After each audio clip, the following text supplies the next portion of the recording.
Well, wildfire recovery from last year's historic wildfires is still underway. More than 1 million acres burned across 9 counties. It's even hard to fathom what that really looks like and what it takes to clean up. So the Oregon Office of Emergency Management is continuing to work with communities with recovery efforts, and joining us live now to discuss is Joe Niehaus. He is on the Natural and Cultural Resources Task Force. So good morning. Good morning. How are you?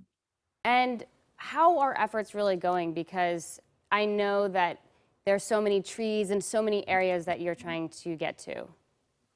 Absolutely. So this kind of impact has reached levels that Oregonians have never seen before. So recovery is going to take a very, very long time, especially to our natural resources and our forests. It's going to take decades to rebuild.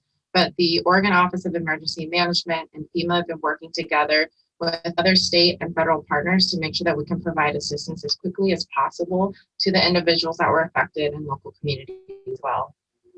Okay, and so what do communities, really need the most right now? Well, we're looking at still trying to find housing for folks that are in hotels. We're looking for long-term housing. People are still needing cleanup efforts on their properties that were damaged. And we're really trying to help people too, is the greater Oregonians who are seeking to get access to their public lands. We're trying to remove hazardous trees along roadways so that people can get back home and start their cleanup efforts. And we're trying to make sure that people can still access their favorite recreation areas after we remove those threats from the trees that are fire weakened and could fall on the roadway. And what can residents also do to help with these recovery efforts? I know that they are probably willing to do something. Well, especially with the natural resources, we ask people to stay out of closed areas that are undergoing fire recovery efforts as the trees are coming down that are fire weakened or that we're purposely bringing down because they may be falling in the next year or two. We're really asking the public to stay patient with us. We're working as quickly as we can. We're trying to make sure that these trees are not going to be falling on private property or on roadways, and worst of all, on people, so that we are making sure that it's going to be safe enough for people to return and start the recovery process. Yeah, we've already been talking this week about, potential wildfire danger and burn bans. It does seem earlier than normal with all this hot and windy weather, dry weather we've been having. So with that in mind, how are you preparing for the next wildfire season that could be here at any moment?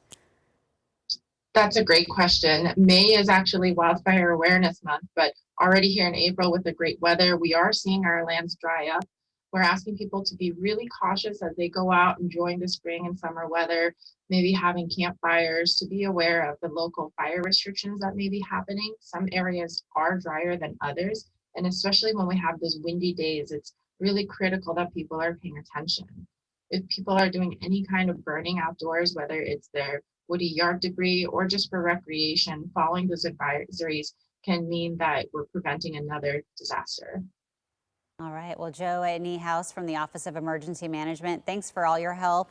And stay safe this upcoming wildfire season, and thanks for your efforts as well. Thanks for having me. Yeah.